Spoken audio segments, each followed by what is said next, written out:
Hello and welcome to another episode of the Self-Made Podcast. On this episode of the show, I get Gurinder Sandhu on the show to talk about why people have lower back pain and how to fix it for good.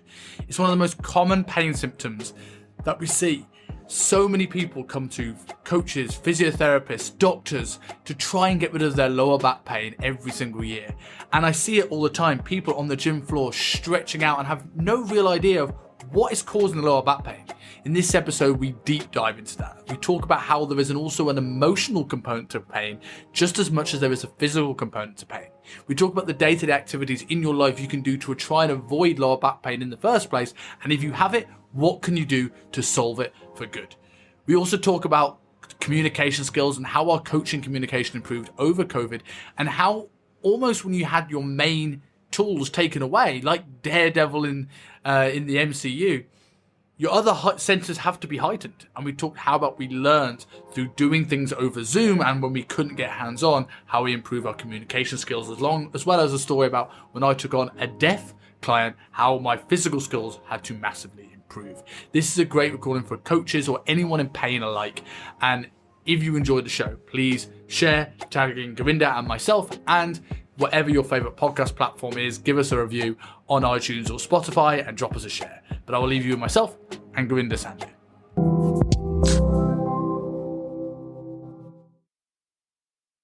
So Gurinder, I looked back, it was like 2 years ago. I can't believe it's been 2 years since I came on a sat, had a conversation with you and Umar with a much, much better beard than I have now. But yeah. How's things changed in the last 2 years for you since the pandemic lockdown life that we were in when we recorded? Oh man, it was like, first of all, 2 years ago, episode 18, that's the one. I remember that as well.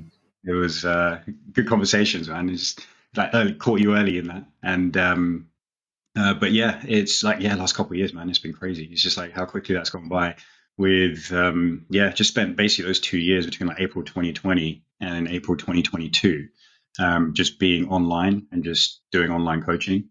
And then I just started jonesing to get back into seeing people face to face, because that's where, if I'm going to get good at what I do, it's all about doing it in person. If I'm going to hone my craft, if I'm going to make the biggest change that I feel I can make, it's going to be seeing people in person. And I just like being with people as well. So it was like staring through a screen. It was like, okay, there's pros, but there's a severe limiting factor here where I feel like I can do a lot better and do a lot more for people if I'm seeing them face to face. So finally got myself back out face to face when it was like, okay, it doesn't look like there's going to be a fourth lockdown or anything like that, whatever the number was going down.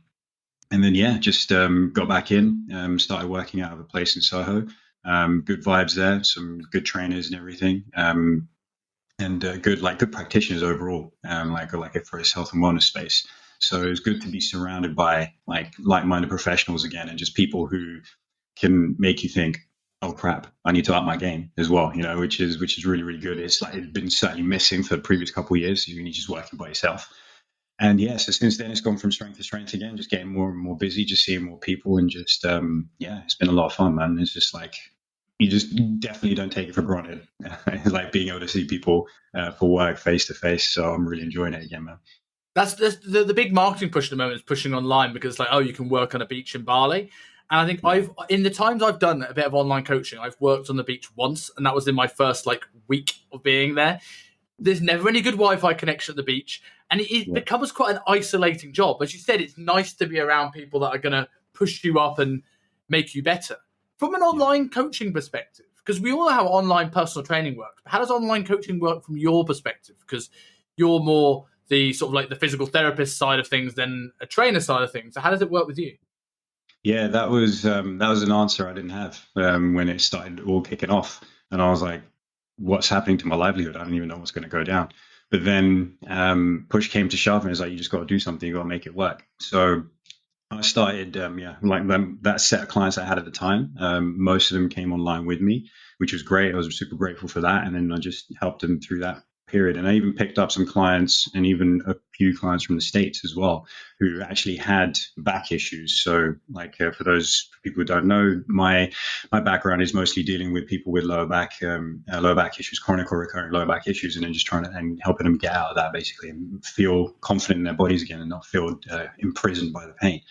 So But it was just a case of, all right, I've got to sharpen up my observational skills, and I've got to sharpen up my verbal communication. So because I'm not there to touch correct, and I've really got to see what's going down, use just whatever I've got in front of me, and then just start building a program off that. And it was a lot more because like part of the assessment, which is physical, was taken away from me. So it's a bit more like trial and error. Is like, okay, we're going to do this because I think it's this. Let's work with that. If it's making a change, great. If not, then I've got the next thing and the next thing to do. But the great thing was, it was like, all right, it worked. I just helped people get some results. Some pretty, a couple of them specifically, like I can think of, who really followed through on everything, got some pretty profound results. So it just made me go, all right, you can do this. This is great. You can do this. And so that was a good lesson, because you just, at the end of the day, you get a challenge like that, you get something thrown at you, a curveball, like where the world shuts down. You just go, all right, well, what I'm going to do, how am I going to respond?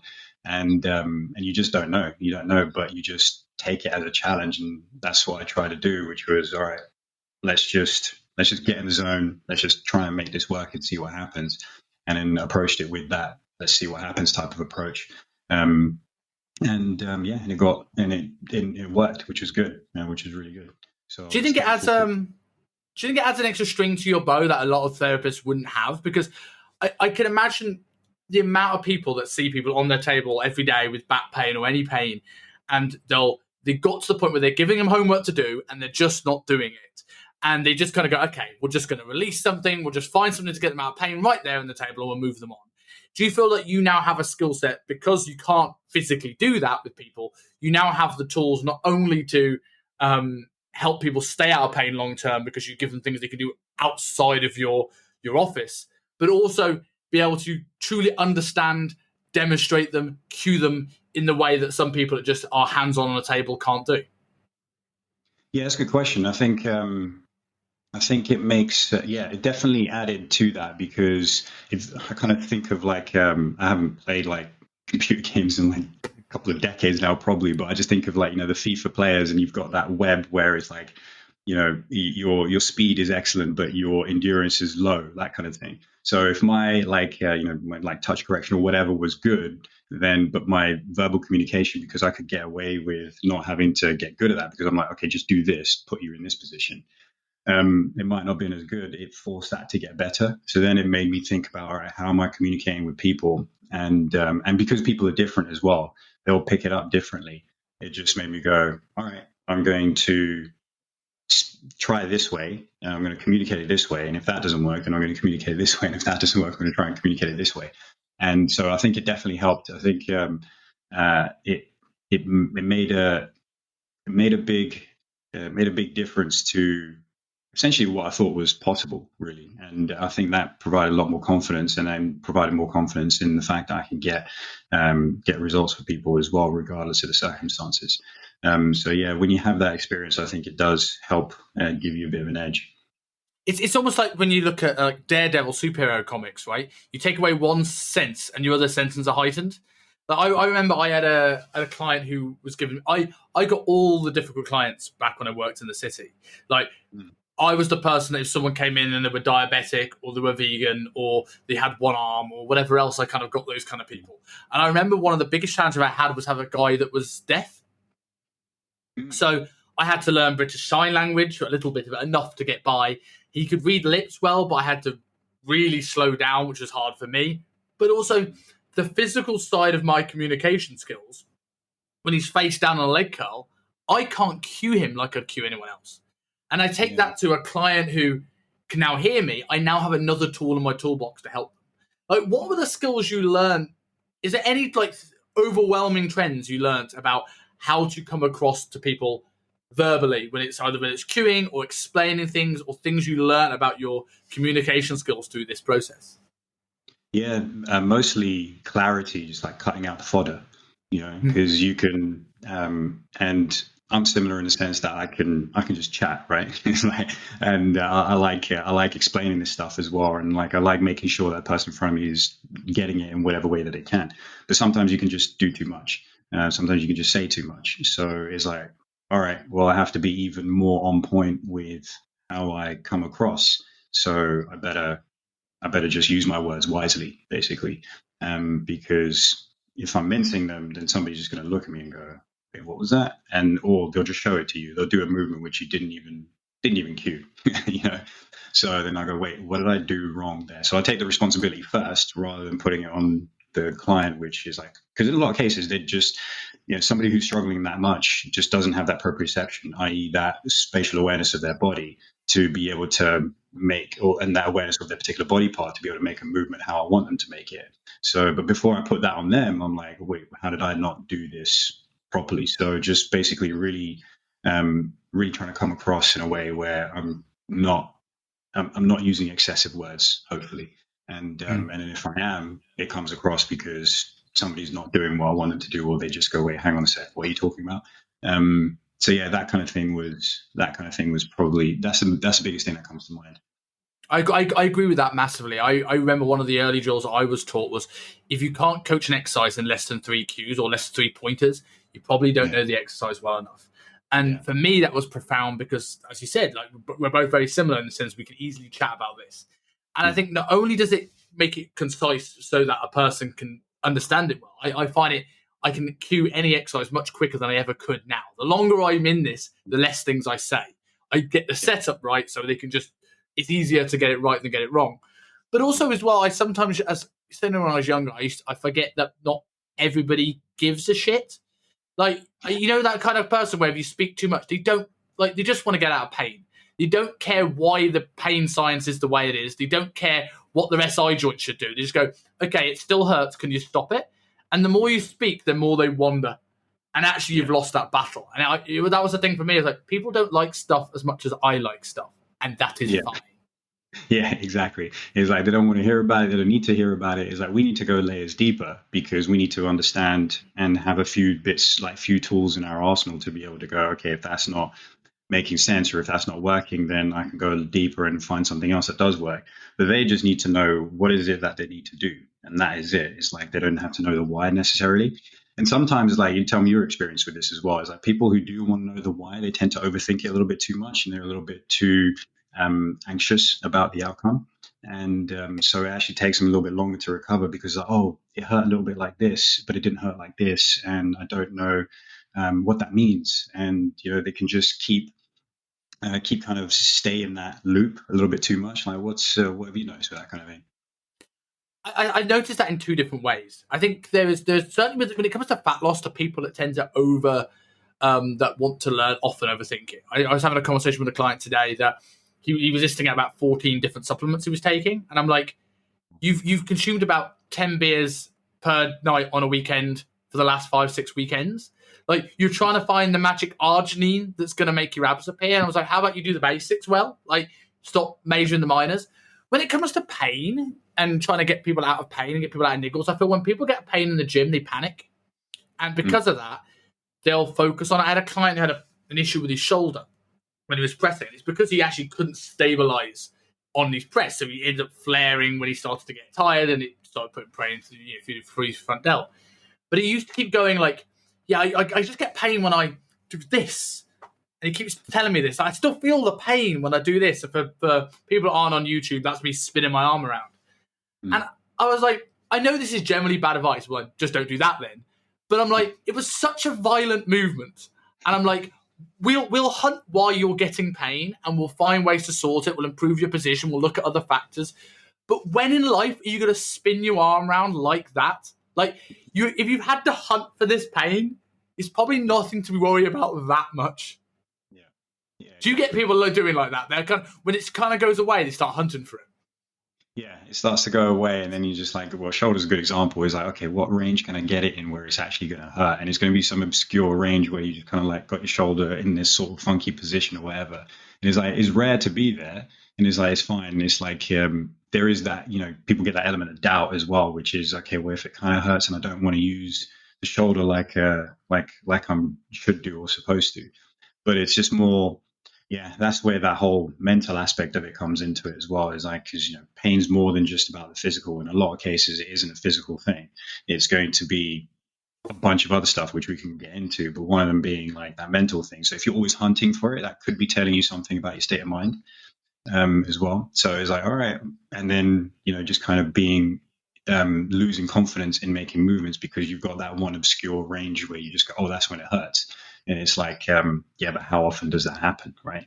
It's like, it's really interesting interplay between, okay, here's the physical thing, but here's like, how you're approaching it mentally, cognitively, like emotionally, like environment, all that kind of stuff really plays a role. But that is an interesting thing to explore. And I think part of and in broadening the conversation, like part of the conversation you need to be having with clients as well as like the education around, like, start them off is with the broader picture about how pain arises, and especially if you've been suffering from it for a while, then it's generally not going to be just a physical thing anymore. It's going to be more than that goes into it. And so when, like, going back to that example, if somebody's doing something like that, then there's a few questions that kind of pop up. And like one of them is like, okay, if you're always hunting for the pain, like, what is that, right? And you're like, okay, cool, there's something to think about there. And what does it tell you about your state of mind? And what does it tell you about how well that recovery is going to go? And like, the kind of things that you actually end up focusing on, because it's like in a situation like that, that person's 99% better, but there's this 1% range which doesn't work as well as they'd like it to. And you go, you're always focusing on that 1%. What about the other 99%? Do you remember how far you come along? Because you were in 100% sucked to this range of movement and your pain was there. Now you're like only at 1% sucking at this range of motion and the pain is like minuscule. Do you remember that 99% change that you made? And it's like, oh, yeah, okay. So you got to like try and like broaden the perspective a bit as well. And when you start to remember that type of thing as well, I can start to take away the focus on that little 1% that's left over. I think that's why it's really, really important to have therapists like yourself who are actually into their training as well. Because there's an element that if you're only focused on the pain and you'll see therapists who go, I'm not good, don't train because that's going to be bad, and don't do this and don't do that. You end up, the only thing you can focus on is the thing that's causing you grief. And I've seen it all the time where I've gone to a physio because my toe hurts and I can't train for 6 weeks. I'm like, well, how about we do everything from the knee up? Yeah. Like everything. And the training upper body at the very least. And if you can get someone to do that or find a therapist who goes, no, we want you to train, we want you to move. You kind of go, you start to go, oh, you know what? I'm not helpless. I can do stuff. And that focus shifts away from what you can't do to what you still can do. Yeah, 100%. And like, again, it's going to be on a spectrum as well, because there'll be some people where, like, you watch the movie, you go, you know what, I don't want you to do that until we're at the stage where I need you to where we're going to correct that. Then there's other people who are like, they're generally okay, but there's this thing that's bothering them, and it's like, okay, cool, keep doing what you're doing, but just like, like one of the I guess rules to follow for this individual, because again, it's going to be dependent on who's in front of you and like the context of their life and stuff. But for that person, I might just go, just keep doing what you're doing, but in preparation, do this, this, and this. And after you've done your bout of exercise, do this, this, and this, and then you will gradually notice yourself improving. And and some people, and again, it's really interesting because some people might need to hear is like, if you keep going down this track, this is going to ruin you. Other people might need to hear, if you might not need to hear that at all, because that could set them off into a worse scenario. So you just have to, it's very much like an art to it as well, where you just have to manage the person that's in front of you, because some people will do well and respond well with, if you keep going down this track, you're going to ruin yourself. So you need to like taper it down, do this, this, and this, and then build yourself back up. Other people might be like, if they hear that, they'll just completely crumble and then feel like they're a broken mess. But so you just go, look, don't worry about it. You're good. You just need to understand how resilient and how robust you actually are, and then build yourself back up from there.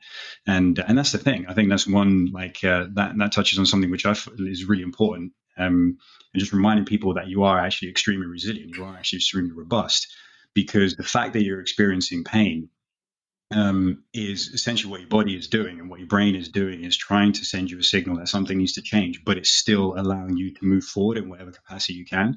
So even though you feel broken, is like, well, there's still a ton of resilience within that feeling, because you're still able to get on with life on some level. So you've got a ton of resilience, but you need to understand that you're at that level which is not an acceptable way to live for yourself, right? So you just want to take that signal, what pain is. Pain is just a signal for change, essentially, and then go, all right, I'm going to implement this, this, and this, which is going to improve the quality of my life, so I don't have to be back here. And I, instead of being constrained in my life, I've got the horizons open to me again. So yeah, there's a bunch of things that go into it. With regards to like going back to the communication thing a little bit, you mentioned sort of like if you continue like this, this thing's going to break you. Like, how do you convince? This is a particular thing for guys on I bet that you experience. How do you get people to slow down? If they've got their 6-rep max bench press and they've got their hardcore training, and you're telling them to pull back, how do you explain the importance of it? How do you put priority on something that they're so unused to doing and maybe nervous about doing because they're worried they're going to lose muscle mass or whatever else? Yeah, exactly. It's like there's like first thing is understanding what's acceptable for them. So where are you at, and where do you want to get to? So it's like basically goals, right? So okay, I want to get to, if it is like that, say it's a shoulder problem and somebody's trying to improve their bench max as well. Just go with that example that you just gave. And it's like, okay, cool, you want to do that. So in one sense, you can't stop training because you've got this particular goal in mind. So how much are you willing to taper down? And then we'll just kind of work with that. And I'll provide my input, which is, look, I think this is a sensible amount to taper down by. And then when you get yourself moving better and pain-free, then we can, again, build you back up. So improving yourself gradually by tapering it right down and then building it back up again. There's again, factors come into it, is like, is there a timeline attached to this kind of goal, all that kind of stuff. But if it's generally like, I want to improve, here's my limiting factor, is like, okay, how much are you willing to taper down? Here's my input for how much you should. If that doesn't match, what's acceptable for you? And then also based on that, then I'm going to explain that it will probably take you longer to get your recovery on. Is that a sacrifice that you're willing to make? So if you do it this way, we can probably get you along much quicker. But if you want to do it this way, then it's going to take a bit longer, and it's going to affect you in this way. So it's like, are you happy with that? So if they are, then we're on the same page, and then we can move forward that way. So I think that's the most important thing first, is to kind of make sure that we're not diverging. It's not like, all right, I want to put you on this track and this is the only way to go. And that person's like, yeah, but I can't not do this thing. He's like, all right, cool. Then we're going to have to meet somewhere in the middle and understand that there is a point where if you go your way, nothing's going to change. And if we go entirely my way, then the cost of not doing your activities and not living the way that you want to live is greater than the benefit you're going to get from doing it my way, because again, it's just more than just get the movement right, get them pain free, and then push on, because there's mental health and everything else that's involved in it. So that's probably the best way to avoid that kind of clash on it, and then keep communicating about where we're at, and it's like, are we still in line, and because ultimately I do want to get you back in the gym or whatever your activity is as quickly as possible. And then just making sure that you're doing that in the smartest way possible as well. So it's all about like reasonable pace of change. I like that. I think one of the most underestimated skills in any sort of coaching practice is setting expectations and being able to like put the impetus in your client's shoes. They're the ones that need to take action. You're just going to be there to provide guidance. It's their journey. And I suppose other than this, it's a complete beginner. Most people, the problem with them, let's say their top 1-rep max bench press, if they're getting close to that limit where they're trying to push it, the problem probably isn't that they're not benching enough. It's probably the pain, it's probably the instability that's causing that pain that is actually the weak link in the chain that's stopping them progress their bench press anyway. So maybe taking a step back from bench and working on that weak link will be the thing that actually takes you through. And if you can explain that in the right way, that priority sort of shifts. Yeah, absolutely. That's exactly it. It's just like, all right, well, that's the best way to put it. It's like, if you understand this, and this is because it's not just like, what your pecs and triceps doing. It's like, how is everything stabilizing around that movement to make it easier for you to execute. And you want to be able to want to be able to explain that to someone in a way which will be like resonate with them. Just go, okay, cool, I get it. And then always making sure you're on the same page, because again, somebody can intellectually understand it, but then you're like, okay, I'm going to see you again in a week, and in that week they've just bench pressed for 6 days, and it's like, wait, did you really get it? And it's like, okay, why hasn't that changed? So kind of going into that aspect of the recovery journey as well. So you mentioned earlier on about pain being complicated. There's a mixture of mental and physical here. So I think pain science is an absolutely fascinating topic, and something that is massively evolving for something that we all think is very, very simple, but really isn't. But when someone is experiencing pain, before we delve into the back specifically, when someone's experiencing pain, what do you think is going on there? What is your understanding of pain, injury? Why does it occur? Yeah. So going back to what I said earlier, just a little while ago, which is pain is essentially a signal for change. So what's actually happening is if there's actual physical injury that's happened, then the physical injury, depending on its severity, but in almost all cases, will be fully recovered within 9 to 12 months, right? So the physical side of things has healed up. But in a lot of cases, well, basically chronic and recurring pain is like, well, why do I still have pain if the physical injury is still it has actually recovered? So because it's not just about the physical injury. So one of the things that happens, and one thing that people forget to take into consideration, or because of the musculoskeletal model of the way of looking at things, is like, your nervous system is governing your movement. So what's happening is any sensory input, i.e. information that your body is giving your brain, is being taken in, and then your brain spits out an output which says, okay, with that information, I want you to do this when it comes to movement. And so when you've had an injury, your body's going to create a compensation. Your muscles will engage around a joint in a different way than is optimal. And even if once the injury is healed, that pattern can stay because your brain does what it's habitually used to doing. So that's why you always have to have a smart training plan coming back from an injury, because you can't just go back to doing what you're doing. It's not just, I'll rest for 6 weeks and then I'll be fine. It's like that can happen, but you want to address that there's potentially an underlying compensation there, which if you continue to load in a certain way, then it's going to wear on your body in a way which is unproductive, number one, and makes you more prone to injury going forward.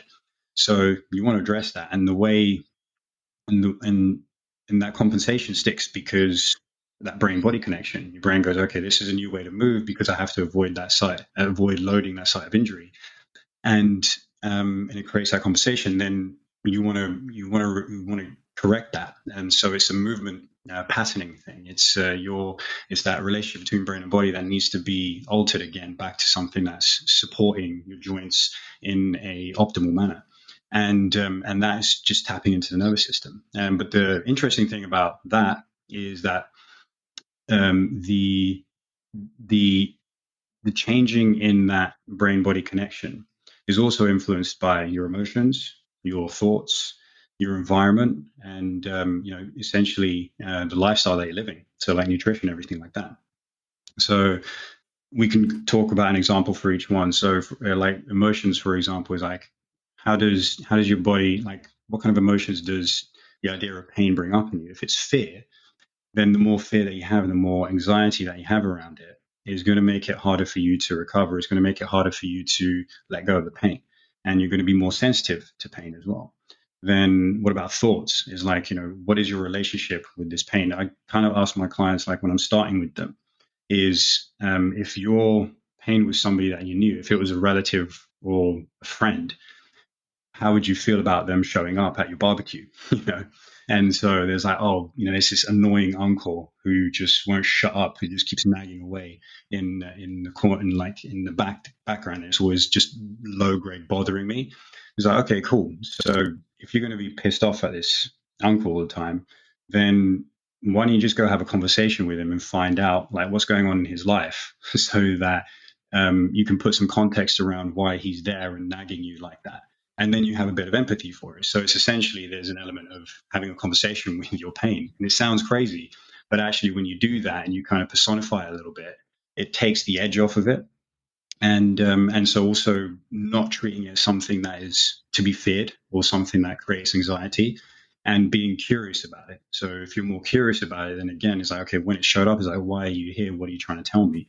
And then having that curiosity takes the effect out of it, and actually just treating it like it's something silly takes a lot of the edge off of the pain as well. So there's that thought aspect. And then environment is like, well, how have you set up your environment? So because movement is such a basic, is the most fundamental thing that we do, i.e., the only reason your brain exists is to navigate you through your environment.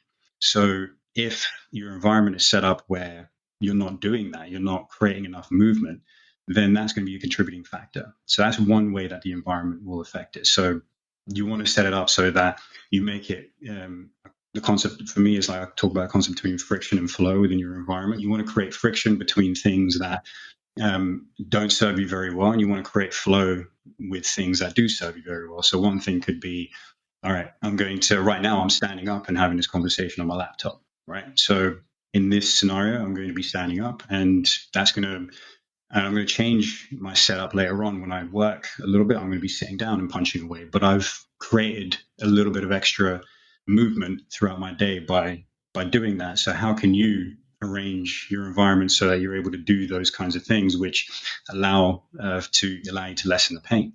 And then there's that other environmental factor, or like lifestyle factor, which is stress. So stress is something which we want to take on in certain doses, because that's how we adapt and become better human beings and more functional at the things that we want to get good at. But there's a level where it can go too much, and then heightened stress increases pain sensitivity. So if you're putting yourself under too much stress, you have to recognize that, or you have to recognize your stress triggers so that you can learn how to deal with them to bring your pain levels back down. And what's really interesting there is, like, a good example is like a client I used to see who would always complain about having back problem. And with a back problem, it's a long-standing back problem, is like, okay, cool, like we're doing all the right things, I feel like, but it doesn't feel like it's changing. And then because I worked with this person for a couple of years, because it wasn't just back problem, it was like personal training as well. They would go on, I started finding a pattern. They'd go on holiday for 2 weeks, they'll feel amazing, and they'll come back and then everything was just shit again. And I was like, okay, well, this isn't a physical problem. This is your relationship to your life here. Like, what needs to change for you to not feel like there's pain in your body?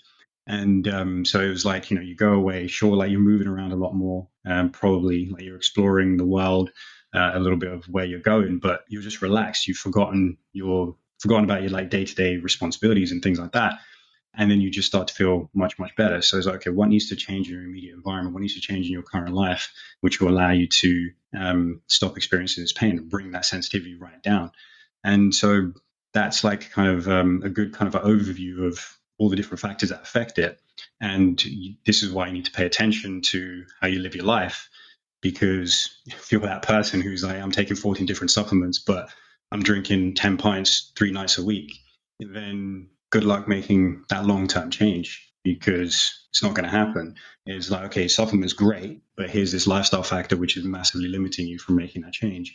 We need to address that as well as these other things.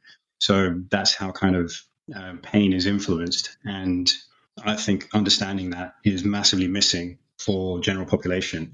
They just think, this thing hurts, I need you to make it stop hurting. It's like, it's not just movement, it's not just therapy, it's not just as in manual therapy, it's not just those things. It's like, you need to understand the greater, broader picture, and you need to understand this in your own hands as well. It's what you said earlier, is I'm going to guide you because I know how to spot the things that will help you, but you need to actually implement it and take it in your own hands, because if you don't have that sense of agency, then good luck also staying out of pain. So that's how I'd say sum it up, but it was a bit of monologue. No, it's good. It's good. I think there's something that people don't pay attention to is the mental side of pain, and in particular the response that we have to stress. Essentially, what we're looking at is if we're in a particularly heightened state of alert, right? If whether that's from an emotional side of things, whether that's from an environmental trigger, whether that's from just being stressed, whether that's sleep, whether that's nutritional. And you're not going to prioritize things like digestion. You're not going to prioritize things like you're going to have a heightened sense of pain, you're going to have a heightened awareness. And you'll see people in that sense where they'll grit the teeth more and tense up through their neck and cause issues through that. You'll see people that have inflammation and issues with the gut because they're particularly stressed. They're not prioritizing digestion. Now, I know for me, I get quite a lot of upper back pain. And for ages, I went to physios, chiros, everything like this. I was like, why is this pain not going away? And I don't think... it's entirely not a musculoskeletal thing. There's definitely issues that I'm facing. But I noticed when I started dieting, that pain often went away. So it was like, how much of that is a relative level of chronic inflammation? And when I'm not dieting and paying attention to my food, there's things that are not agreeing with me that's causing an inflammatory response that just shows up in my upper back as opposed to anywhere else. And it's something that people don't think until they actually start piecing together their day and looking at some of this stuff. Yeah, completely as well. And like, I don't know, I can't speak for you there. I'm just like delved into it. But the other thing that came to mind there is when you're dieting and then things start to improve, because there's that, intrinsic connection between what you eat is how your body feels essentially. But there's also the element of if you're not eating well for yourself, there's also in the back of your mind, you're like, I know I'm not doing this thing. So you always have this kind of like low grade level of like stress in your mind. And then so it just kind of shows up as a little bit of tension, perhaps in the upper back and shoulders. And then when you actually start changing your habit, because you start to do something that's good for you, you just relax a little bit. It's not even necessarily like that it could be just a nutrition element. It's because you start doing something that's serving you in the long run. Then you actually just start to relax a little bit because you're like, oh, I'm finally doing something that's good for me. And then that tension kind of disappears as well, right? So it's interesting because I can't remember who said it. I think it's like Neil Gaiman or something like that. But it's like, people will be absolutely correct about what's not going right for them, but they will be absolutely wrong about why it's not going right for them. So it's really interesting. That's a really interesting point. Yeah, because I mean, for me personally as well, this is why I have a coach as well. I use somebody, I think you know who he is as well, Chris Knott. So Chris Knott, Anthropometrics is his company. Like, so he's excellent at the biomechanics and the bodybuilding and strength training and stuff like that. So I was like, he's somebody I want to learn from because I have a blind spot in that section. But also it's like the accountability because he's helping me track metrics and stuff like that. So when it comes down to it, it's like, oh yeah, I've got my blind spots as well. Everybody's got their blind spots. And so it's just about seeing that and having somebody else who can hold you accountable for that kind of thing will just help point it out, not even necessarily hold you accountable, but go, have you considered these different things? And that's basically part of that's a big part of our job as well. Have you considered how this, and this might be affecting you? It's like, no, I haven't. It's like, okay, cool. Well, it will be because of this, and this reason. It's like, okay, cool. Where do you want to make the change? Like, what's the easiest change for you to make right now? And then we'll build on that. It's okay, probably here. So, all right, great. And then it just goes on from there. But yeah, that's what I also find really interesting about it is like how that all mixes together. So it's like, yeah, there's a nutritional component to it, but then there's also like, how that mentally makes you feel and about yourself and like, what you're doing for yourself and how that changes your body's response to any kind of discomfort you might be experiencing. Do you think that's also the reason why pain science is still a little bit misunderstood? Because even if we are trying to get people's studies to go, right, input this one thing and see if this is the output, people in nature don't tend to do anything in one bit at a time. Like if you come to me and say, Simon, I want to build some muscle, and I go, okay, just take 5 grams of creatine a day, and you tell them you're not going to start training, you're not going to change how you eat, you're not going to move differently, you're not going to think differently. So like you mentioned there, and I just started thinking like, okay, it could be a nutritional component, it could be that underlying stress that you mentioned, it could be the fact that when I'm starting dieting, I often always also get a coach, so I'm getting some guidance and stimulated there. It could be that my training is better. So I'm actually doing the stuff that I should be doing to get rid of the pain in the first place. It's like when you add in like you himbean on a diet and it's like a new supplement, you go, did the himbean work or did I just diet longer and harder more consistently? You ever never know. And do you think that's the element of why pain science is such a difficult thing to look at? Because generally people who want to get out of pain tend to try and do everything. So it's really hard to say what worked. Yeah. Again, it's a good question because there's a lot of nuance to it as well. Because when somebody tries everything, but then you look at the model of what they've tried.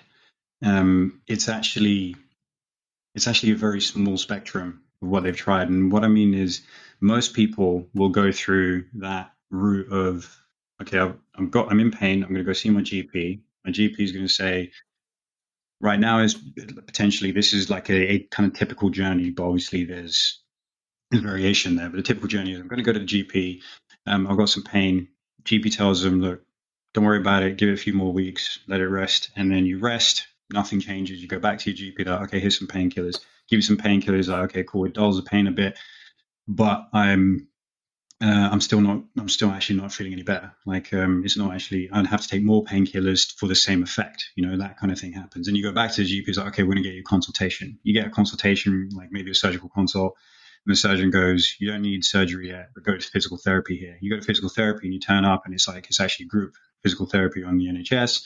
And if you're going to do private, not private, if you're going to do it individually one-to-one, you get like a 10-minute session. They give you 10 exercises on a piece of paper.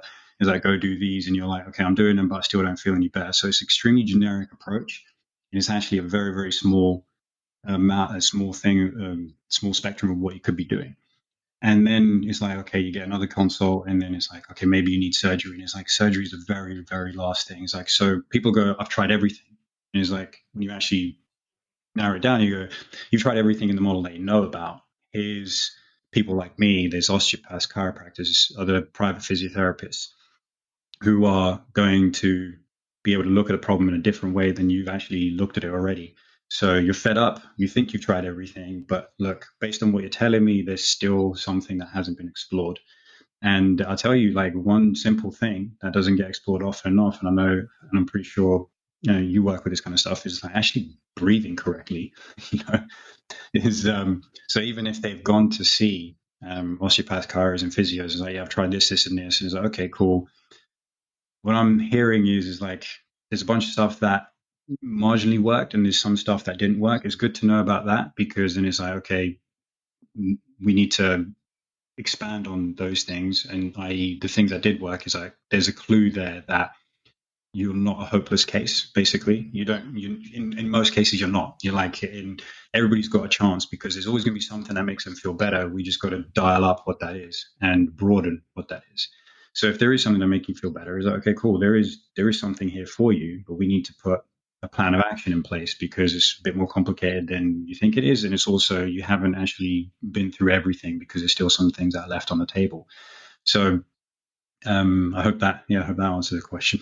Yeah, I mean, let's circle back to breathwork in a second, because I had a particular question about that. But going back to, you were saying about how there's we talk about the emotional side of pain. Do you think that traditional model that you're saying might also not work? Because when someone goes to a GP for pain, if that's their first protocol, they don't know most people don't know whether that pain they feel in their upper back is I slept funny on it, or I did something in the gym, or whether I've got a tumor pressing against my spine. When they go to the GP, they're probably scared. They can have a bit of white coat syndrome, and then they're referred to somebody else, which is a scary procedure. And then that person refers to someone else. You get to the surgeon, and then it's like, well, this is a scary concept. So in turn, this person's coming in like this, probably feeling more pain, maybe going to someone like yourself who is not a man in a white coat with a blood pressure cuff, and going, tell me what's going on. The results are going to be different just because of the state that person is coming in on. Do you think that plays an impact? Dude, that's a really good point, and like, I hadn't considered it like that as well. I think, I think that's totally legit. And also, the other thing is, and the amount of times I've heard it as well, which is like, I do a thorough initial assessment with someone. A big chunk of that is just talking about what you're experiencing and all the different things that could be influencing it. And I'm hearing it from them. I'm listening to what they're saying, and they wouldn't have been listened to like that. I literally had a guy like 3-4 months ago who broke down in the treatment room, or in the consultation room, because he was like, I've just been dismissed by like 3 or 4 people who have said they were going to help me.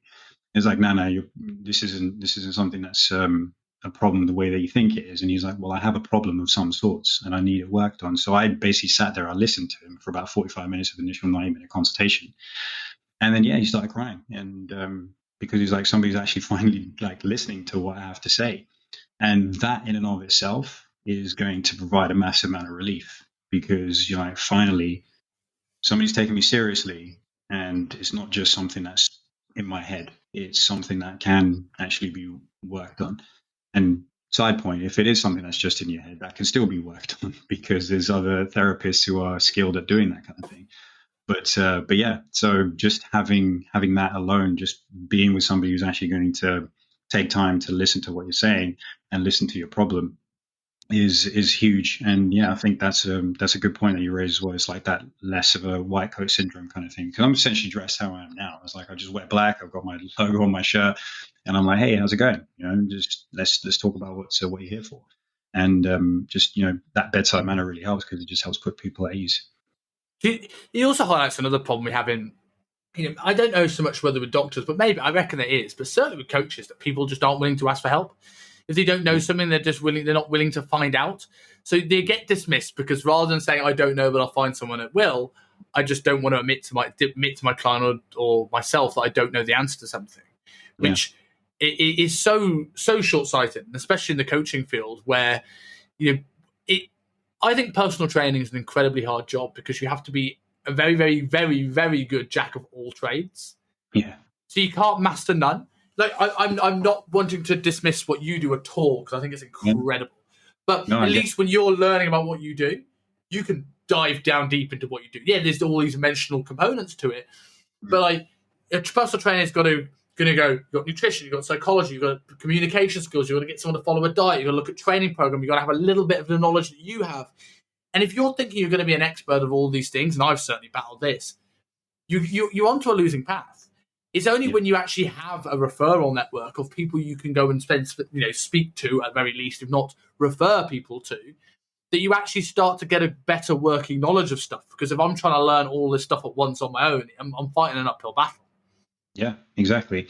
And like, it's kind of, there's an honesty that needs to be attached to it as well, because we very much live in a culture of like, you need to know it all, and if you don't, then you kind of shouldn't be trying to help someone in one sense, or it's more like that person, you think that the person in front of you is going to be like, all right, you're useless, right? And I definitely suffered with that as well earlier on in my career.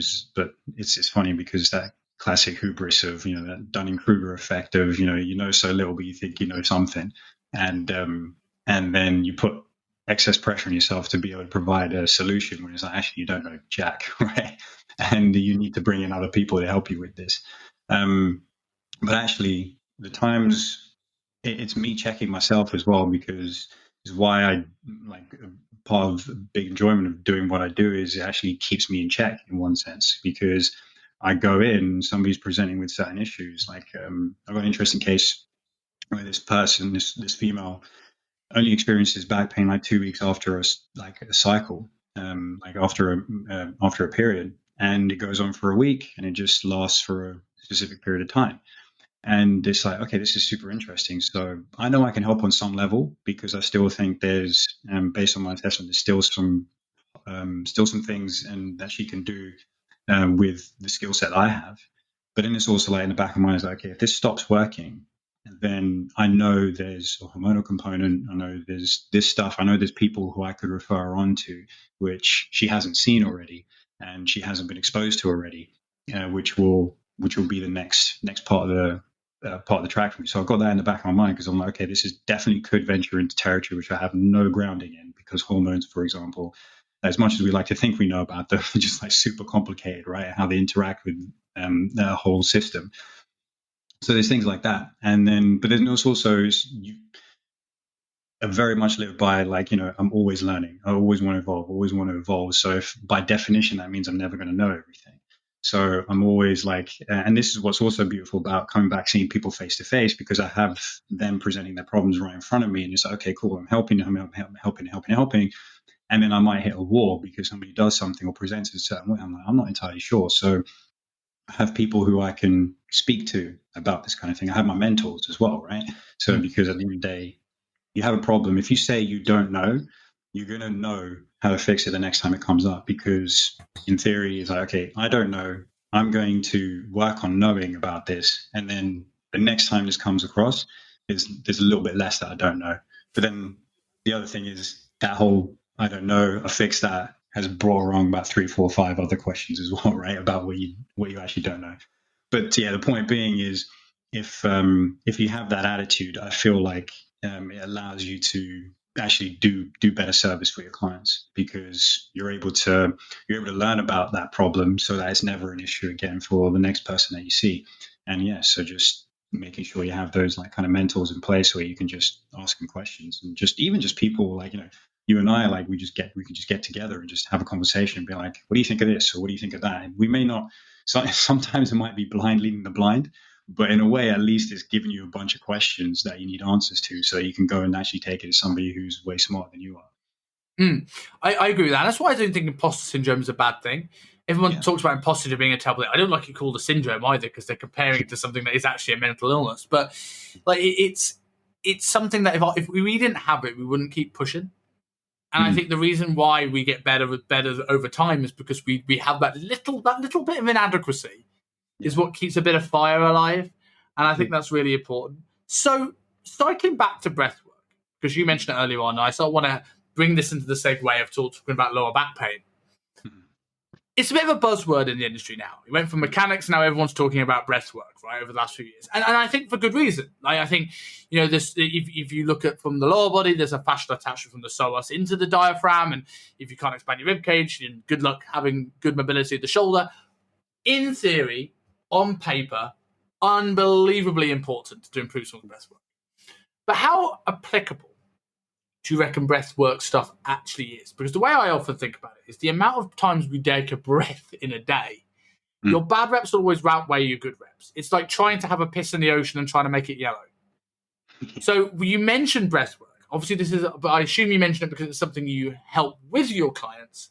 What power do you have, and how do you overcome the fact that their bad breaths are always going to be more than their good breaths? Yeah, that's a good point. That's a good question. And the way it is just it's just repetition. It's just like time in the game. So it's like when you become aware of it, then you have a better chance of creating more good repetitions. And again, it's not a battle that's won on day one. It's like, oh, I've taken 25,000 breaths a day. I managed to do one good breath today. That's fine. Tomorrow will be 2. Next day will be 4, and you'll keep building, keep building, keep building. So it's because first of all, it starts with that awareness. It's like, okay, I'm aware I'm doing that now. Now I need to regulate my breathing. And where it's interesting is also because that can be done in different ways, right? So the other thing is like when you genuinely tap into that brain body connection, right? That information into the brain and the brain spitting out an output. When you get that mapped on properly again with good movement pattern training, then you're able to more automatically take better breaths as well. So when we are coaching and cueing somebody to do a core exercise with appropriate breathing, because of that kind of, it's like that adaptation that somebody gets. It's very similar in a way to the adaptation that somebody's going to get from like doing squats. Basically, you might squat like twice a week, but your legs are still going to grow, even though the rest of the time you're probably like sitting down, for example. Whereas here it's the similar sort of thing. If you get the coaching right, you get the cueing right, and you get that person just to practice it as often as they can on a regular basis, then gradually it starts to become a thing where it becomes more and more of a pattern, because that's what the brain starts to get used to. So it's very much a skill that can be learned. It's also it's innate to be able to breathe well like that, but it's just a lot of that, lifestyle factors, everything that we kind of like take on in our lives, everything that fills our bucket, can change that patterning. Our posture is a big one. So one of my mentors, Kathy Dooley, who's like, she runs this company called Immaculate Dissection, which is just basically she's teaching anatomy to professionals like us. It's fantastic. It's like at a level which I haven't had exposure to before. And she's a world-class anatomist. Is like has dissected like 2,500 bodies or something, and then like her and her colleagues are just teaching anatomy in this way. And I met her through neurokinetic therapy and like studying with her and learning from her from that. And the phrase she uses when it comes to like understanding breathing a little bit more is like C3, C4, C5 keeps the diaphragm alive, right? So it's a really nice little rhyme. Basically, what that means is the vertebrae in the neck, those three segments. That's where one of the nerves that goes directly to the diaphragm is coming out of. And so and then because that goes up into the brainstem, your breathing is giving you kind of like real time information to your brain about your state of being. So if you're Would that be the vagus nerve? No, it's the phrenic nerve. This Phrenic one's a nerve, phrenic. okay. Yeah. So the actual sensory and motor control of the diaphragm. So if like for people who are watching on YouTube, if I'm kind of stuck in this posture where I've got my but people who aren't watching, if I've got like my chin out and my neck is compressed, then I'm compressing on that region, then my breathing capacity is limited because I'm not sending a good signal to my diaphragm, which is that primary muscle of breathing, which sits underneath the rib cage or within the rib cage, to actually function properly. Whereas if I improve my posture, then my breathing automatically improves in function. So taking care of those kind of fundamentals is like learning how to use your body better will automatically improve your breathing. We talked about stress earlier as well. So if you take kind of a stress out of your system, you automatically learn how to improve your breathing. And you can actually use your breath to change your state of stress as well, because we're talking about how your brain is basically picking up information from your breathing to tell you to understand whether it should be in a stress state or whether it should be in a relaxed state. So if you're kind of shallow breathing, constantly breathing a lot, because you have poor breathing mechanics, then you're always going to be in a state of stress, because breathing heavy or breathing fast or breathing shallow is associated with stress. So your brain just goes, okay, I'm in a stress state. Whereas if you just regulate your breathing and just slow it right down, your brain goes, oh, I'm relaxed, nothing intense is going on. And then because you relax, you improve your breathing mechanics as well. So there's all these different ways that you can influence it, and that can start to over time outweigh the bad reps. And then you start to pay more attention because you know what a good breath feels like. You're like, oh shit, this is a bad breath. So that awareness kind of is a bit of a feedback loop as well. And so it's just basically getting people to do like fundamental things better and better and better, and they will start to improve that breathing function as well over time. So would you look at adding something like a quicker fix bang for your back exercise along with the breathing thing? No, that's going to take a very, very long time to sort somebody's pain. So for sake of argument, you mentioned C2, C3, C4, so all C3, 4, 5. Use diaphragm live, right? C3. Yeah. So if someone's coming in with that forward head posture, like if sorting that would allow them to make them breathe easier very quickly, I'm sure that's something of a relative priority for you if that's the case. How would you get somebody in that position? What kind of things would you get them to do to improve their position of the head? Yeah, so again, it's going to depend on how, so I'll caveat that with that might be the position that they present with, but it might not necessarily be an issue coming from the neck, right? So it could actually be a core issue. So if we end up working on the core, then that neck posture automatically starts to improve as well. But for the sake of argument, just keeping it really simple, is like if that is the thing, then one of the things I'd get somebody to do is, especially if they're sedentary, we want to do two things. We want it to be something where there's a pattern that they're training, and the second thing is we want their lifestyle to try and support that new pattern as much as possible. So if there's somebody who's sedentary a lot of the time, what tends to be the case is you're punching away on a laptop or a computer and you're looking down a lot of the time. So if that's going to be the case, then yeah, you're always fighting almost a losing battle all the time, because your head's just going to be in that down position all the time, maybe chin out a little bit. So you want to, number one is like environment, just like raise that level that you're looking at your screen, and then that straightens you out. So you're looking more directly ahead of you rather than looking down all the time. So that's number one, is one of the things that you can do. I won't actually put any kind of prioritize the order of it, but that's one of the things that you can do. And the second, the other thing is basically doing some drills which will help you improve that neck long position. So a simple thing is go neck long, chin tuck. And when you do that, you're starting to activate what you can call as the neck stabilizes at the front, and then just getting some length in the back of the neck, and then that just helps you to improve. And a couple other things you can add to that as well is like it's quite a funky one where it just feels like you're pricking your ears up. So if you feel like you're trying to prick your ears up, it's automatically lengthens out your neck. If you get your tongue to, I just saw you do it there. You're like, oh, that worked. And then like, tongue to the roof of the mouth, like you get your middle of your tongue and press it to the roof of the mouth, and that also helps to lengthen things out. And that can be like a bit of a workout for the neck. In the same way you would think I'm doing a core workout, you're like, I'm doing a core workout in inverted commas. That's the word. For your neck, and then because you've improved the function there, that'll stick around for longer and longer. So yeah, that's something, for example, that you could be doing. On that note, do you think I'm sure you must have seen those they seem like a weighted ball gag that people put in their mouths to tone up their jaw. Have you seen those things? Are you saying that these things actually do have a place? That's a good question. I hadn't even thought of that. It's like they could have a place because again, heavy caveat. It depends on what your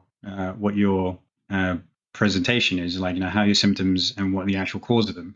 Because for a lot of people, doing jaw work like I'm saying, for a lot of people in the context of a high-paced city lifestyle, like I have in London here, most people carry a lot of tension in their jaw, and they're kind of biting down in the jaw a little bit, and without really noticing it. But a lot of people will grind their teeth at night and that kind of thing. If they're going to use that, that's just going to make their symptoms worse. It's not actually going to help them out. Then some people might have a weakness, a genuine like motor control weakness in the jaw, whereas okay, that can be an exercise that you can actually do, which will help to improve your jaw function. But again, it's just going to depend on whether I know people are doing it for like the aesthetic, and it's like, yeah, you could be really trashing how your neck and jaw and everything functions, and actually putting a heightened state of stress, and actually you can like knock out your core as well. So it's it's just going to depend, but there could be a place for it.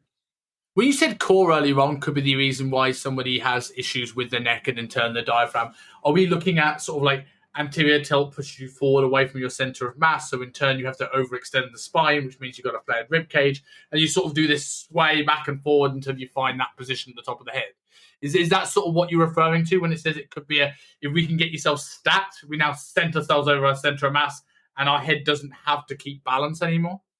Yeah, that's one of the things that could be. So like essentially the spine is just it's all like, I mean, every part of the body is interconnected, right? So like your head forward posture can be influenced by your feet if we want to go to extreme levels, but that's it's not uncommon, and it's not unknown to happen.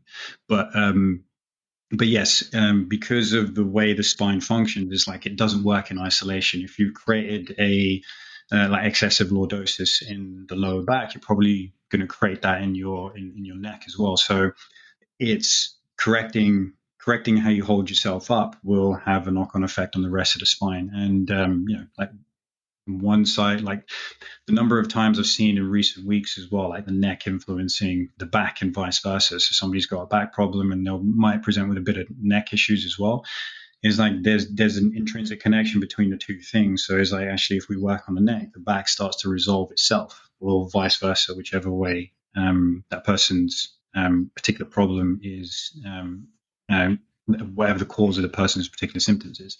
So 100%, like it will and it can have an influence. So and from even just like a purely neurological perspective, where it's your neck muscles could be overactive for your lower back muscles, which are underactive. And so you want to rebalance that so that your whole spine stacks up properly and moves better. So going into lower back pain, which is your absolute area of expertise, it is one of the most common areas of pain that most people get. So, in simplistically, why do so many people experience lower back pain more than anything else? Yeah, I think a lot of it is just down to our inability, well, not inability, our environment that we've created for ourselves, which is full of convenience and not enough movement.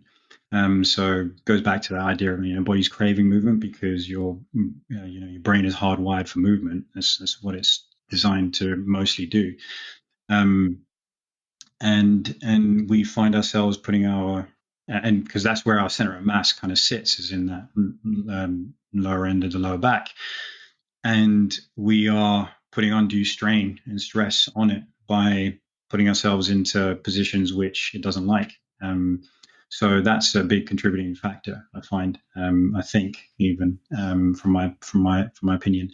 So yeah, just the fact that we're not moving in ways that we could be and probably should be, and we're putting undue strain and stress on it by finding ourselves in constant positions of load in ways which are putting it into compromised positions. And yeah, I think that's a big contributing factor. So often when you see people that have come into you with lower back pain, right, one of the things you often say is like, how did you get it? And he goes, I woke up and slept funny, or I picked up the newspaper. My first thoughts are always like, well, how heavy was that newspaper? So what do you think of like are the things that happen? It's sort of a reframe of sort of the last question, but like back pain specifically, what are the things that happen that lead to someone getting back pain? And what can people do in their day-to-day lives to try and prevent it in the first place? Yeah, so generally, it can boil down to like three different categories. And Stuart McGill, who's like the back mechanic essentially from Canada, who's done like 30, nearly 40 years of research into this kind of stuff, is basically is a constant load, is a repetitive load, and there's a maximal load. So to break each one of those down, a constant load is just something where your biceps are a really good example to use. Is like, okay, if I've got my arm out in front of me like this and I'm tensing it, that's is minor, is a low load. But if I stay here and I keep squeezing and I'm here for 5 hours, my arm's going to get absolutely knackered. So that's there can be a constant load on a joint or on a part of the body, which will contribute to dysfunction and then potentially create pain. So Does that's that come from a stability standpoint? If let's say what we're speaking about earlier on, with your center of mass being there, and if your pelvis is shifted forward and you've got the neck facing forward, and that part of your body has to work hard to try and keep balance with over your center of mass. Is that why there's a constant load? Because there's no load on them. They're not sitting in a back squat for 4 hours or halfway up a deadlift. So is it this difference in position that's causing this constant load? Yeah, so like gravity in that instance is the load that the body's experiencing. But when you put stack yourself up in a way which isn't conducive to being able to handle that load very well, i.e., like a posture which will allow you to support that load as well as you can. If you stick your head out a little bit further than your center of mass, then the load increases as a result of how gravity is acting on us. So, and it's putting more load on a particular joint and a particular part of the spine rather than sharing that load evenly. So it's like low grade level of load continuously, and that's what's happening when people are sitting down essentially. So it doesn't make any sense for a lot of people. It's like, I didn't do anything to hurt. It's like, actually you were sat for 10 hours a day, and that is the thing that's potentially contributing to it. So yeah, that when we talk about load, it's not necessarily like, okay, you think about lifting something. It's just more like, how's your body shaping up and how's it handling the force of gravity that are acting on it. And then another one is like repetitive load. So that could be something like going to the gym. It's like, I wasn't lifting heavy, but I did like 12 reps, 3 sets of deadlifts, and I did that a couple of times a week, whatever. So there's a repetitive load. So it's like you do something often enough, and but if you do it in a way which again isn't conducive to supporting the spine very well, then you can create an issue there. And then there's a maximal load, which is what people mostly associate with, like, that example, like how much did that newspaper actually weigh? Whereas, so you can think of somebody just like doing a maximal lift in the gym, like that's the image that is the easiest to think about, or somebody just going to, they're moving house, they've got to pick up a sofa, and all of a sudden something just goes there. So there's those 3 categories that it generally falls under. So it could be just somebody who's like sedentary, getting a constant load on the body. It could be a repetitive load where you're doing something often enough, and then that's causing issues and a particular joint, and then there's that maximal load where you do it, but that tolerance for that level of, or that load wasn't there, and then it just breaks through that kind of tolerance threshold, and then all of a sudden there's a pain response. So those are generally the ways that it kind of shows up. Do you think there's also normally most people present with a combination of all three? So for sake of argument, they might be able to handle that sofa you were talking about lifting, but because they've had this constant load from gravity because they're not in a great position, they're already closer to their tissue tolerance as it is, and then that's the thing that pushed them over the edge, as opposed to it is just the sofa incident that hurt them. It's actually it was the straw that broke the camel's back. Yeah, that's exactly it. I was just about to say that. It's a straw that broke the camel's back, and that's what happens often. If somebody comes in is like, oh, I felt like this, or a classic one as well is like you just rolled out of bed and all of a sudden back started hurting. I mean, it happened to me once as well. I got out of the shower and then I was like, oh crap, my back. What just happened? And I can trace it back to why it happened, and that was also a heavy lesson taking my own advice as well. But it was it just happens and it's like the straw that broke the camel's back type of thing. What can people do in their day-to-day lives if they haven't got back pain now but they want to avoid it? Are there general practices? I know it can be very individual, but are there general practices you recommend, like a standing desk or moving more, or what are the things that you recommend people do to try and avoid back pain?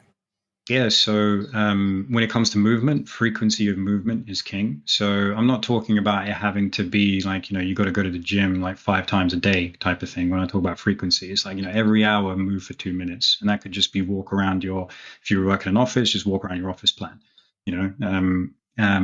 because it does a couple of things. It's not just good for your body, but it's also good for your mind. It's good for your brain because you just need to hit the refresh button. So something as simple as that. So frequency of movement is also more important than like the volume of movement. So for example, if I say, move, you got a 10-hour day, I say move 2 minutes every hour. That's like, 20 minutes of movement that's baked up. That's better than doing 20 minutes at the end of those 10 hours. So if you just like stay sat for 10 hours and then do 20 minutes of movement, it's like, well, actually it's still something, but it's not as good for you as if you just frequently moved through that time. But if that's all you can do, I would definitely say always pick the option which allows you to move as much as you can. But frequency of movement is ideal. That's so just moving around, using your body in a different way than you just had been using it is key, because movement helps stave off a lot of these issues.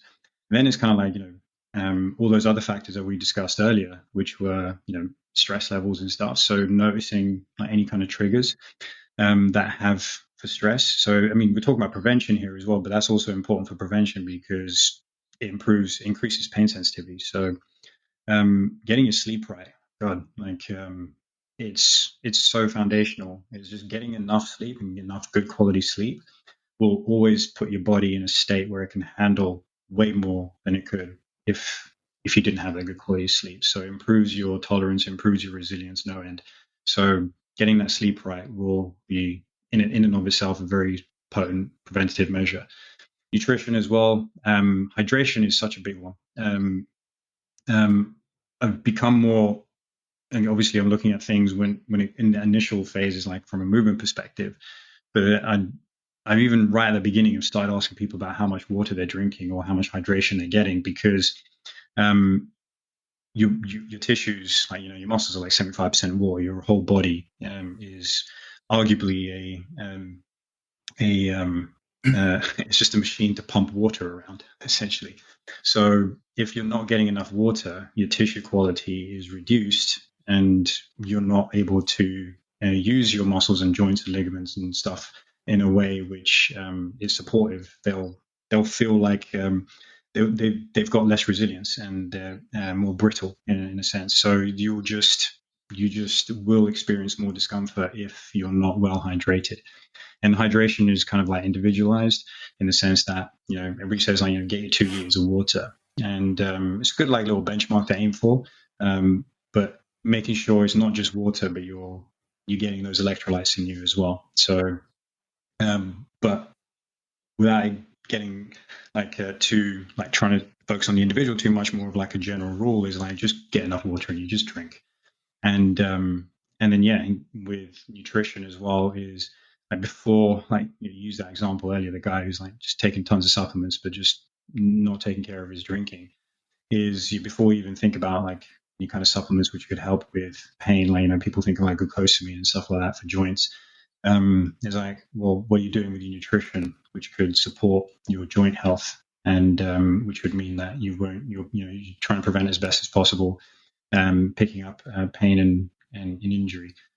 So getting those nutrition aspect of your nutrition right, and so if you're not sure about those things, get in touch with someone like me, someone like you, to help with those aspects, and just help put a plan in place for getting all that right. So generally, it's like a good first one is movement. Take care of that, because there are ways for you to bake in more movement into your day. And then beyond that is like knowing your stress triggers and managing them, and hydration is like casual for nutrition, and definitely getting enough sleep. And just pick one to start with. If you're listening and you're thinking, this is okay, I'm going to do something, and it can be overwhelming because you think, okay, well, there's this and this I need to get right. It's like, don't worry about it. What's the one thing that you can do, which you can do, and you will do it, and just run with that, and then build on that. It's like, okay, cool. I started moving for 5 minutes.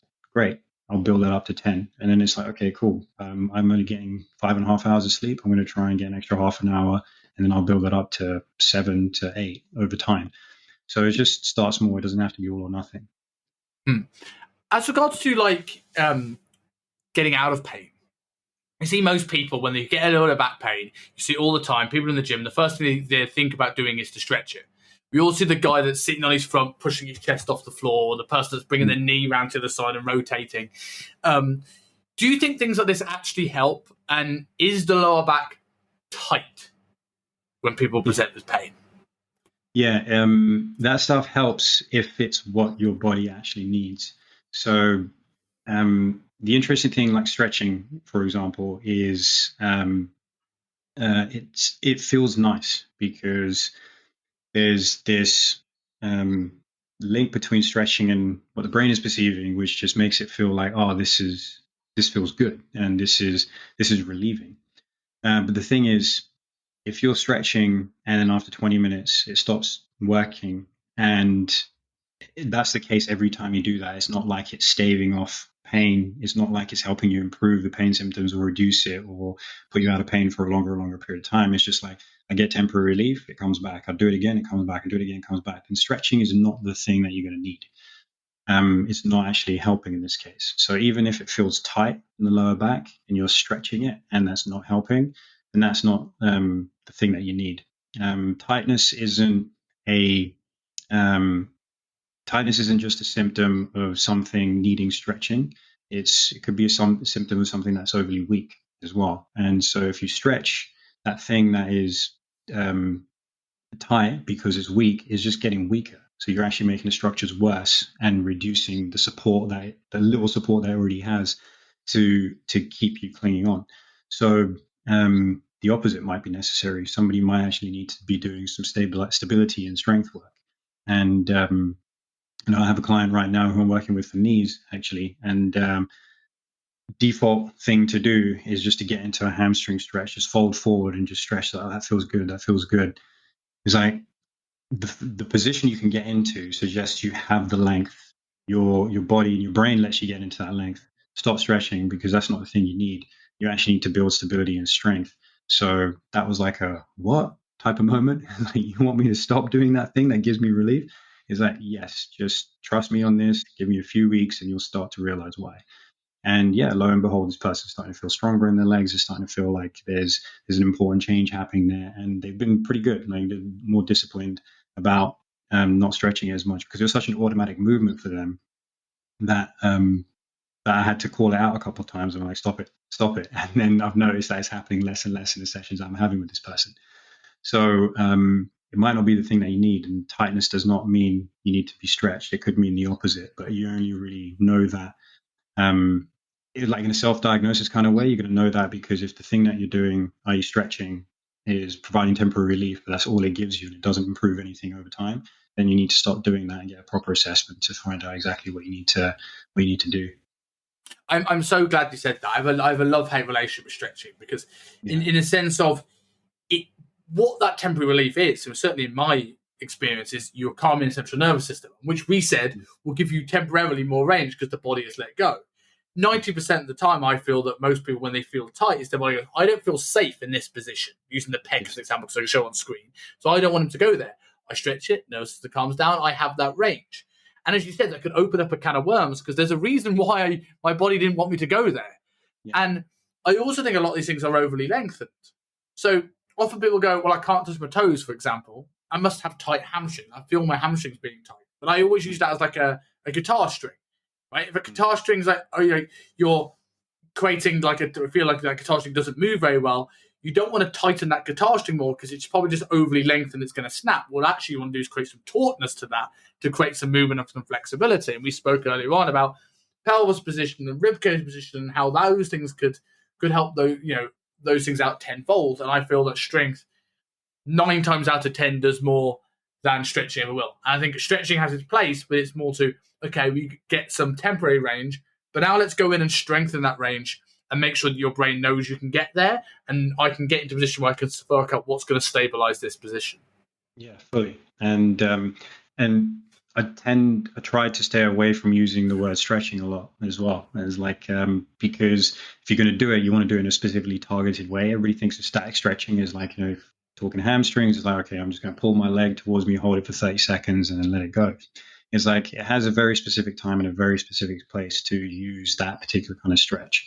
And often we're doing movements, we're going to release something in a specific kind of way, not necessarily like that as well. And so I think movement is arguably the kind of the best catch-all term for it as well, because if you get somebody to move through a joint appropriately, that's going to stick as a pattern much more than if you just stretch something out. And the other key thing there as well is like just stretching something out is only literally one half of the equation. You're missing the other half, which is, well, if you're going to release something, you have to activate something else. Otherwise, you're taking away that last bit of stability that your body is trying to cling on to prevent it from prevent it from going into deeper pain or deeper dysfunction. So it is always like one half of the equation, and you need to look at what the other side of that is. Yeah, exactly. At worst, it's that, and at best, if you're not going a strengthener or activating something else, you're just going to go back to the way you were before, when your nervous system just goes back to where it was before you started doing the yoga class, right? And yeah. I always show this to people when because I generally don't move particularly well. Big long femurs don't help either, but trying to I can never touch my toes, and everyone goes, well, you must have tight hamstrings. All right. And I release my masseter, and I do some work on my hip flexor directly, and I do some hip thrusts and actually get my glutes working. And then I can touch my toes. I'm like, I haven't done a single hamstring stretch. I've got my glutes and hamstrings stronger to pull my pelvis down. I've got my hip flexor, which is also overly lengthened before everyone starts stretching that, which everyone does, to pull that pelvis back up the other way. And, the master just allows the, cervical spine to move. And maybe, and I didn't know this, might even have a knock-on effect to the diaphragm, which I didn't even contemplate until just now. And those things have done something, but not a hamstring stretch. And at the very least, if you don't understand what happened and what I did there, it's like, at least it gets you thinking, okay, there's more to this than what I'm initially told. Yeah, exactly. There's a lot more to it, and this stuff has moved on quickly over the last 20-ish years, where the prescription is always like, oh, you just need to strengthen this, or you just need to stretch that. It's like it's got to be done in a specific kind of way for it to have a lasting effect, where it's actually meaningful. So yeah, there's definitely more to it. To ask a closing question, because I know you've got to shoot off very soon. If someone's wants to get out of this and they want to incorporate the gym in this, and you see a lot of physios will say don't train. They will say don't deadlift for sake of argument. Is there anything that you think is the risk reward benefit isn't worth it? One, and two, is there? I know obviously your gym routine is going to be very individual depending on how people present their symptoms. But is there something you see as common trends, like getting someone stronger hamstrings is going to have a big carryover effect? Is there things that you go like 90% of the people listening to this probably need to do more of this? So the way I approach it it's like kind of where what I said earlier, which was it's going to depend on the individual, because there'll be some people who is like, I do need you to stay away from the gym for a little bit, but rest assured, you start getting this fundamental stuff right, we're going to get you back in the gym as quickly as we reasonably can. And then there's other people who are like, no, actually, you can crack on with some things with some amendments, and but just make sure you're doubling down on what I'm asking you to do here. So my goal is like, it's not just that you want to, like, sorry, not my goal. The person's goal is like, okay, first and foremost, the biggest thing that's on their mind is pain, like get out of pain. It's like, okay, cool, but how does that translate to the rest of your life? What do you actually want to be doing with yourself in 5 years, 10 years, 20 years with being out of pain, right? It's like, okay, I want to do this, this, and this. Okay, I might want to go climb Kilimanjaro. I want to be able to play with my grandkids and that stuff. It's like, okay, well, if you want to do those things, you want to be in a fit state, you want to be in a healthier state, you want to be stronger, etc. So do you have any other longer term strength goals, fitness goals, health goals and stuff? It's like, yes, actually I do. Invariably, when somebody's been out of action with back pain, is like, I want to lose a little bit of weight as well, and I just want to feel better in my body. And it's like, okay, great. So we can work towards those things. And to be able to work towards those things, you do need to be doing some level of strenuous physical activity. And where I come at it from is, I want to get you in the gym as quickly as reasonably possible. So for some people, that might be a couple of sessions where we're just focusing on the fundamentals. Like, actually, you've got this down. Let's move that into the gym environment now and build you up there. Or some people might be, I need a few weeks at this level, and then we're going to start jumping into the gym. So the thing I'd say is, like, as a general piece of advice, is just do things that don't cause discomfort in the gym, and just crack on with those things. And yeah, technique as well. Technique is king, because I mean, you can speak to this more from the strength and hypertrophy perspective as well. But like, stimulus driven by technique is probably going to be better than just loading a pattern, loading yourself up where the technique isn't great, right?